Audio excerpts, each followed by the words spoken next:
Hello students, जितने भी tenth के विज्ञान के जिनका भी 27 फरवरी का एग्ज़ाम है उनके लिए वीडियो 100% एकदम इम्पोर्टेंट वीडियो है। ठीक है, अतः इस वीडियो को एकदम ध्यान से देखेंगे, अंत तक देखेंगे, आप भी 95% पक्का फोड़ेंगे विज्ञान में। ठीक है, आपको बता दूं, हिंदी मैथ में बच्चे तो फोड़ो ही फोड़े हैं। मैंने संस्कृत में जो पेपर सेट किया था उसमें एक लड़का कह रहा था मेरा 62 आया है, किसी किसी का 65 आया है। ओवरऑल बता दें 60+ आराम से, यानी कि 90+ आराम से लड़के कर ले जा रहे हैं। अतः जो मैं बता रहा हूँ उसको आराम से आप पढ़ लो, बस उतने में आप भी 95%। देखो मेरा 92 आया है, आप में से किसी न किसी का 95% जरूर आएगा टेंथ में। तो देखो 3 घंटे का पेपर होता है, सबको पता होता है। तो यदि ये वीडियो 27 फरवरी की जगह 26 फरवरी को की रात को भी देख रहे हो तो आराम से आप 95% फोड़ोगे। ठीक है, चलिए देखते हैं। आपको बता दें कि इसमें जो 20 MCQs जो हैं, होता है ना 20 MCQ जो हमारे सेट पे भरना होता है, उसमें उसको मैंने सॉल्व करा दिया है। तो वीडियो का लिंक वीडियो के लास्ट में मैं दे दूंगा। ठीक है, इसे हो गया है, देख सकते हैं कलम चल रहा है, मतलब मैंने बता रखा है। ठीक है, तो वीडियो के लास्ट तक ज़रूर देखें, वीडियो के लास्ट में मैं उस वीडियो को ऐड कर दूंगा। ठीक है, चलो देखते हैं आज क्या है। गोलीय दर्पण द्वारा परावर्तन के चिन्ह परिपाटी। चिन्ह परिपाटी मतलब समझते हो, यदि कोई दर्पण है तो इधर प्लस लेते हैं, ये सब चिन्ह परिपाटी। इसी को देखो 4 नंबर में, तो चिन्ह परिपाटी मान लो कोई गोलीय दर्पण, ये क्या है, अवतल है, इधर पॉलिश किया गया है। ये क्या है, दर्पण है, अवतल दर्पण। कोई भी आप दर्पण बना सकते हो, अवतल बनाया जाता है टेंथ में। क्यों, इसमें 6 केस होता है, वो 6 केस पढ़ लेना पक्का, वो भी आ सकता है। ठीक है, ये आएगा नहीं तो वो वाला आ जाएगा 6 केस। ठीक है, कि अनंत पर रहेगा तो फोकस पे बनेगा। ठीक है, ये वाला अभी मैं चिन्ह परिपाटी बना रहा हूँ। देखो हमेशा देखोगे ना तो जो भी वस्तु रखी जाती है, देखो ये बायां है, बायां, ये दायां, ये समझ में आता है कि नहीं, ये बायां है, ये दायां है, लेफ्ट राइट, इतना समझ में आता है। तो वस्तु हमेशा बाईं तरफ रखी जाती है। किरण रेखा इसे ले जाया जाता है ना, यानी कि प्रकाश बाईं तरफ से आता है दर्पण पे। ठीक है, तो पहली बात। दूसरी बात क्या है कि कोई भी दूरी नापनी हो तो हमेशा पोल से, इसको ध्रुव बोलते हैं, इसको मुख्य अक्ष बोलते हैं, ये जो है मुख्य अक्ष बोलते हैं।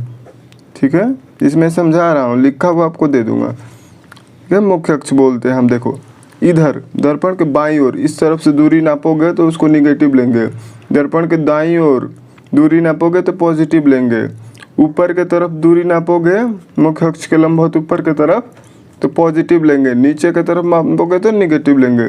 4 बातें बताया, इन्हीं चारों बातों को लिख दोगे तो 4 नंबर मिल जाएगा। देखो जैसे ये चित्र बना लोगे, पहले आराम से देख लो, चित्र बना के जो मैं बताया ना, कि जो बताया वही लिखा हूँ, समझा दिया बाकी आपको। ठीक है,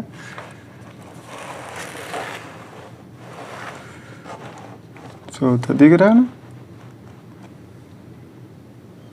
देखो अगला क्वेश्चन क्या है, वायुमंडलीय अपवर्तन किस प्रकार होता है ये बताना। इस पे 2 नंबर मिल जाएगा। तारे क्यों टिमटिमाते हैं, ग्रह क्यों नहीं टिमटिमाते हैं, इस पे 2 नंबर, 2 2 4 नंबर।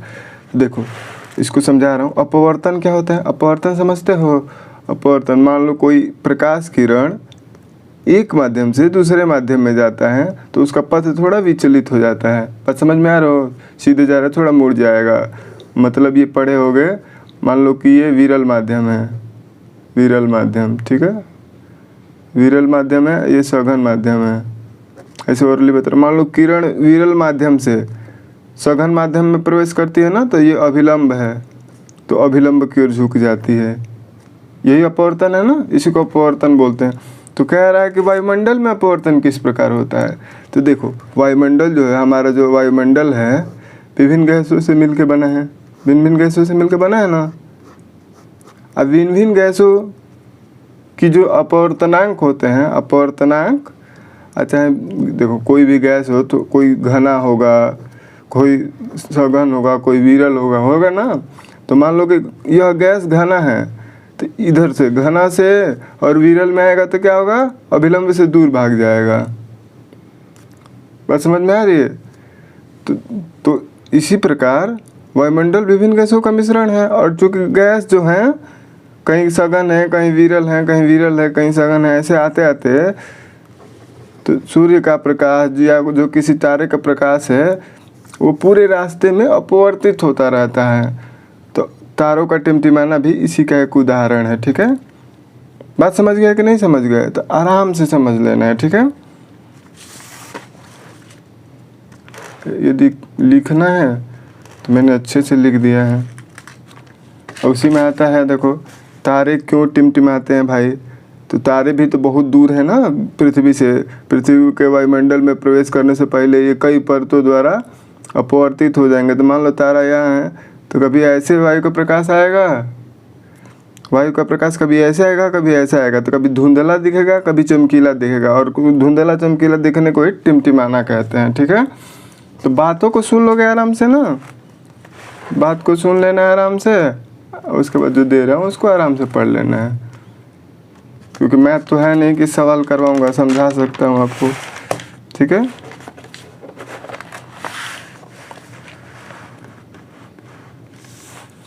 वही जो बात अभी बताया ना, संक्षेप में बता दिया। तारे क्यों टिमटिमाते हैं, 4 नंबर 6 नंबर। अब देखो ये क्वेश्चन आप खुद करोगे, नहीं तो बोलना मैं करवा दूंगा। सूर्योदय तथा सूर्यास्त के समय सूर्य का रंग लाल क्यों होता है, आकाश नीला क्यों दिखाई देता है, ये आ जाएगा जो अभी करवाया, नहीं तो ये दोनों आ जाएगा। ठीक है, अगला क्वेश्चन देखते हैं।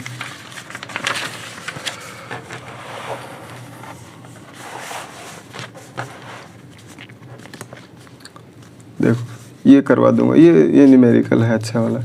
2 ओम 3 ओम तथा 6 ओम के 3 प्रतिरोध को किस प्रकार संयोजित किया जाए कि संयोजन का 4 ओम आ जाए? तो देखो लिख दो, अपने शब्दों में लिख लेना। ये 2 ओम, देखो पहले मैंने इसको हटा लिया, अब इन 2 ओम को क्या करूँगा, 1/3 धन 1/6 श्रेणी क्रम में जोड़ के देखें। सॉरी समांतर क्रम है ना, समांतर क्रम में जोड़ के दे, ये हो जाएगा 2 + 1 3, 1/2 हो जाएगा, यानी कि r बराबर आ गया 2, r बराबर 2 आ गया। 4 लाना है तो क्या करोगे, ये 2 ओम को, इन दोनों को समांतर क्रम में जोड़ के इसको और परिणामी को श्रेणी क्रम में जोड़ दोगे। ठीक है, दिख गया कि नहीं? ये इसी तरह दिमाग लगाना होता है। फिर क्या कह रहे हैं कि 1 ओम आ जाए, तो देखो ये 2 ओम, इनको तो समांतर क्रम में जोड़ोगे ही जोड़ोगे, लेकिन ये 2 आ गया, ये 2 आ गया, तो फिर से इनको समांतर क्रम में जोड़ दोगे ना, 1/2 धन 1/2, आधा आधा मिलके 1 हो जाता है। ठीक है, हो गया कि नहीं हो गया? आराम से कर लेना। ठीक है, अगला देखो, दक्षिण हस्त दाएं हाथ के अंगूठे का नियम। जो पहले इसके पहले जो करवाया है उसमें मैंने बताया, अंगूठे की दिशा क्या निर्दिष्ट करती है? तो धारा, अंगूठा की दिशा में धारा बहता है। यह नियम किस प्रकार फ्लेमिंग के बाएं हाथ के नियम से भिन्न है? फ्लेमिंग के बाएं हाथ का नियम, बाएं मतलब बायां हाथ का नियम ऐसे, देखो ये अंगूठा है, ये बीच वाली उंगली है, ये तर्जनी उंगली है, तीनों को इस प्रकार करते हैं ना कि ये तीनों एक दूसरे पे लंबवत हो जाए, तो ये धारा की दिशा को प्रदर्शित करता है। ये चुंबकीय क्षेत्र की दिशा को, ये जो अंगूठा है इस पर लगने वाले बल की दिशा को, तो इसमें बल भी इंक्लूड है, लेकिन दाएं हाथ के अंगूठा के नियम में बल नहीं होता है, केवल क्या होता है उसमें धारा की दिशा और चुंबकीय क्षेत्र की दिशा का पता चलता है बस। अब देखो किसी क्षैतिज, सेम क्वेश्चन आया है उधर ही, मतलब बहुविकल्पी में, पूर्व से पश्चिम की तरफ देखो, मान लो ये ईस्ट है, ये वेस्ट है, करंट ऐसे फ्लो कर रही है, इस दिशा में करंट फ्लो कर रही है। तब क्या कह रहा है कि इसके ठीक नीचे, मतलब इस तार है, देखो ये तार है, मान लो कि ये पूरब दिशा है, ये पश्चिम दिशा है, धारा पूरब से पश्चिम की ओर बह रही है। ठीक है, तो कोई ईस्ट से वेस्ट की तरफ जा रही है, तो ये अंगूठा हो गया। चुंबकीय क्षेत्र की दिशा जैसे उंगली मुड़ा रही है ना, वैसे है। तो चुंबकीय क्षेत्र की दिशा कैसे है, तो ऐसे नॉर्थ से ऐसे साउथ की तरफ जाएगा। अरे मतलब ये उत्तर है ना, तो उत्तर में नीचे का, फिर इधर ऊपर पाएगा। बस समझ में नहीं, ऐसे ऐसे घूमेगा, ध्यान से देखो,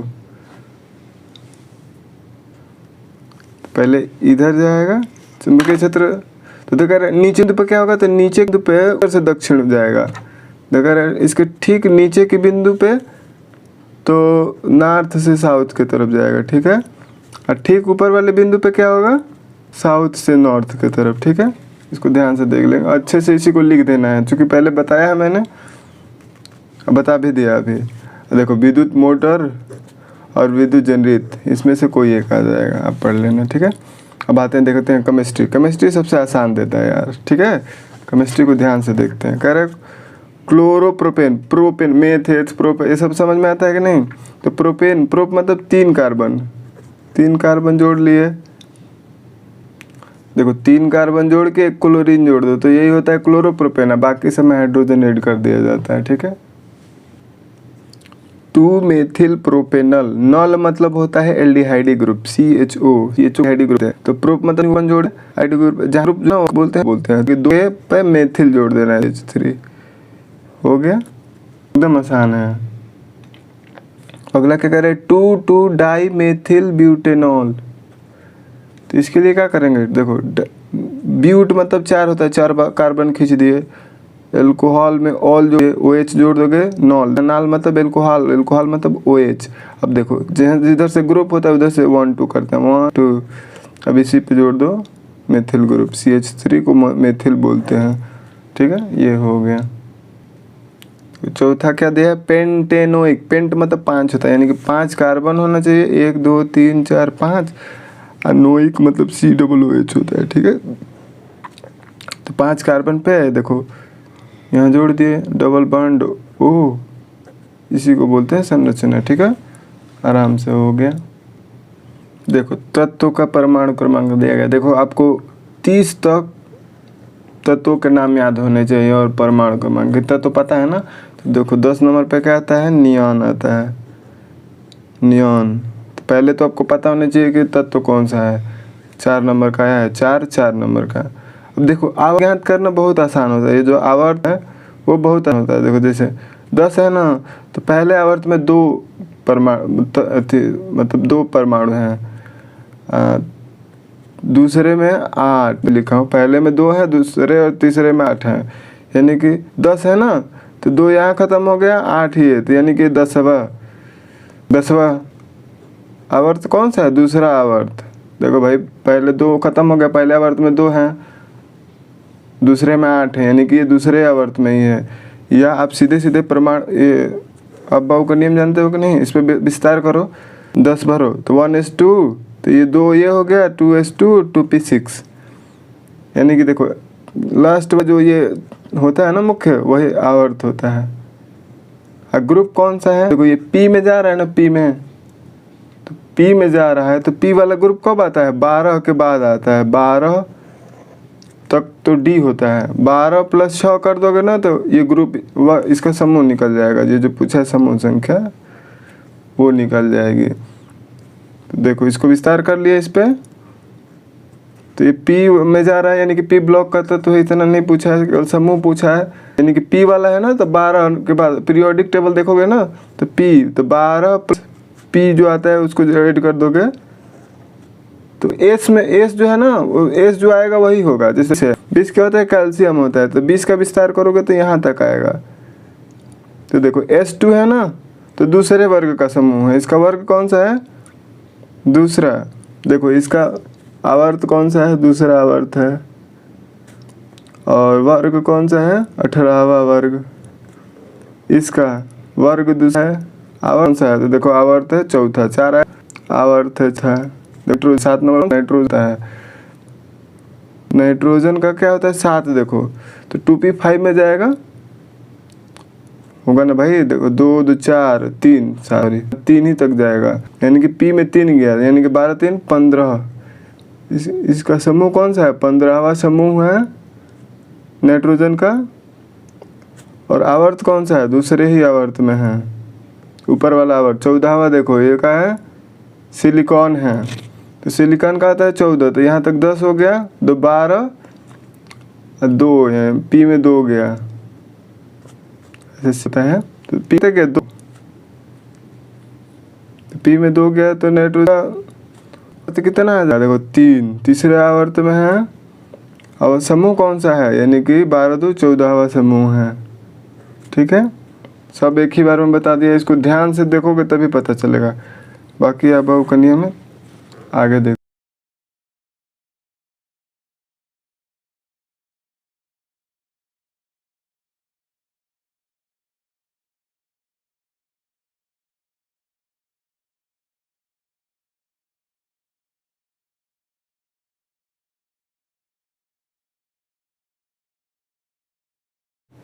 देखो भाई कुछ समीकरण दिया, खाली स्थान दिया, उसको पूरा करना है। तो देखो क्लोरीन दे रहा है, हाइड्रोक्लोराइड, हाइड्रोजन क्लोराइड, तो हाइड्रोजन मिलाओगे तभी ना हाइड्रोजन क्लोराइड बनेगा। तो हाइड्रोजन कभी भी सिंगल नहीं लिखा जाता है, तो H2 लिखोगे, Cl2 लिखोगे, यहाँ HCl बनेगा। तो देखो हाइड्रोजन भी इधर 2 है, इधर 2 है, तो यहाँ 2 लगा देंगे, ठीक है। उसके बाद दिया मैग्नीशियम प्लस हाइड्रोक्लोरिक अम्ल, मैग्नीशियम क्लोराइड, तो यहाँ क्या बनेगा, हाइड्रोजन बचता है, ठीक है। तो इसको कैसे पूर्ण करेंगे, देखो यहाँ क्लोरीन 2 है ना, यहाँ क्लोरीन 1 ही दिख रहा है, तो क्लोरीन को 2 कर देंगे, ठीक है। देखो यहाँ क्लोरीन 2 है, लेकिन जब 2 करेंगे ना इसको, तो हाइड्रोजन कितना हो जाएगा, 2, ठीक है। तो हाइड्रोजन तो 2 है, ये है, ठीक है। अगला क्या है, बेरियम क्लोराइड और पोटेशियम सल्फेट। तो बेरियम क्लोराइड लिख दिया, पोटेशियम सल्फेट लिख दिया, तो क्या बनेगा, बेरियम सल्फेट प्लस KCl बन जाएगा, ठीक है। आपको पूरा समीकरण आता होगा ना, तो आप थोड़ा इधर उधर करके बैलेंस कर लेंगे, ठीक है। बस शर्त ये समीकरण आना चाहिए, कौन कहाँ मिलाएंगे। ये देख क्या कह रहा है, एल्युमिनियम क्लोराइड बन गया, कापर बन गया। तो भाई कापर क्लोराइड में एल्युमिनियम की क्रिया करेंगे, इसकी क्रिया विस्थापन अब क्रिया है। उसी तरह देखो सेम है, जिंक वाला है, जिंक सिल्वर नाइट्रेट, तो जिंक सिल्वर नाइट्रेट की क्रिया करेंगे तो ये बन जाएगा, इसको बैलेंस कर लेंगे। फिर कह रहे हैं calcium hydroxide, calcium hydroxide plus hydrogen carbonate मिलकर क्या बनता है, ये बनता है। तो इस समीकरण को देख लेंगे बुक में से, मतलब ये देखेंगे ध्यान से, बुक में से क्या देखेंगे, बुक में से पढ़ेंगे, पढ़ना होगा पढ़ लेंगे, ये देख लेंगे, इसका आंसर यहाँ लिख दिया हूँ, ठीक है। अगला क्वेश्चन देखते हैं। अगला क्वेश्चन देखो, टिप्पणी लिखना है, देखो 6 नंबर का है, टिप्पणी लिखना है। संयोजन अभिक्रिया कर रहा है, संक्षारण कर रहा है, भर्जन कर रहा है। तो संयोजन अभिक्रिया किसे कहते हैं भाई, तो ऐसी अभिक्रिया है, संयोजन मतलब क्या है, 2 मिल के 1 हो जाए।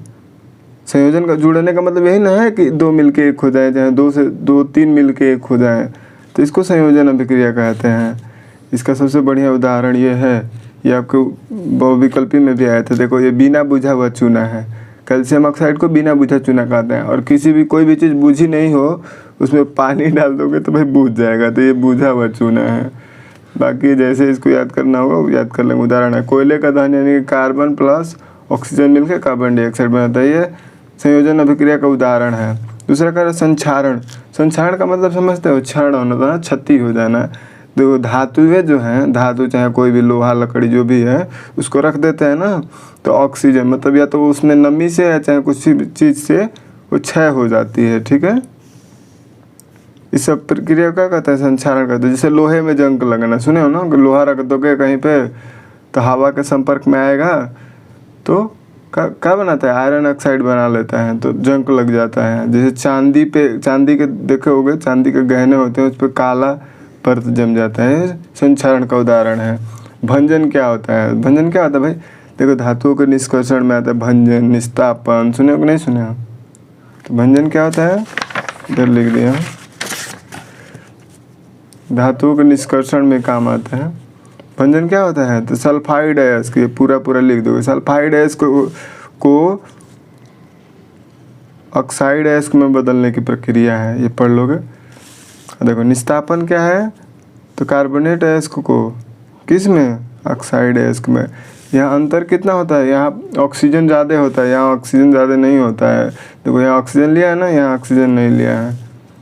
तो ये भर्जन अभी पूछा, अगली बार निस्तापन पूछ देगा, ठीक है। देखो अगला क्वेश्चन है, देखो ये 6 नंबर में भी आता है, 4 नंबर में भी आता है। मेंडलीफ वाला सुने हैं ना, मटर। कमेंट में कोई बताएगा मटर का वैज्ञानिक नाम, पहले वीडियो में बताया हूँ, बताना हमको, कमेंट में ज़रूर बताना। ये वही वाला है, तो पूरा एक्सपेरिमेंट पढ़ के जाएंगे, 6 नंबर मिल जाएगा। उसके बाद दंतों के खुलने तो बंद होने की प्रक्रिया का सचित्र वर्णन कीजिए। अरे फूल वाला है वो, आनुवंशिकता वाला। वातावरण में कार्बन डाइऑक्साइड का अस्त्र नियंत्रण करने क्या करेंगे, अरे पेड़ पौधे बहुत ज़्यादा लगाएंगे, ऐसे ऐसे करके इस पे लिखना है टिप्पणी।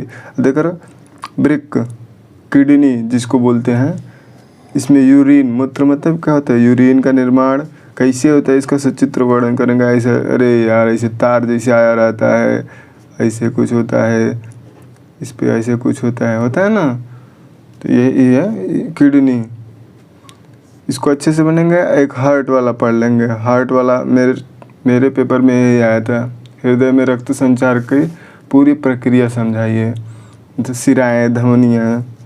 तो ये ब्रेक हो गया, हार्ट हो गया। उधर आया है न तथा माना जदनांग, ठीक है। ये तो लड़के अपने से पढ़ लेते हैं, बहुत बदमाश होते हैं। हार्ट मतलब पूरा वो फिगर 3D फिगर नहीं बनाना है। देखो हार्ट ऐसे बना लोगे, इसके 4 पार्ट होते हैं, ये वाला ये वाला ये वाला ये वाला, यहाँ से एक वाल्व लगा होता है, ठीक है। इसको अच्छे से पढ़ लेंगे, ठीक है।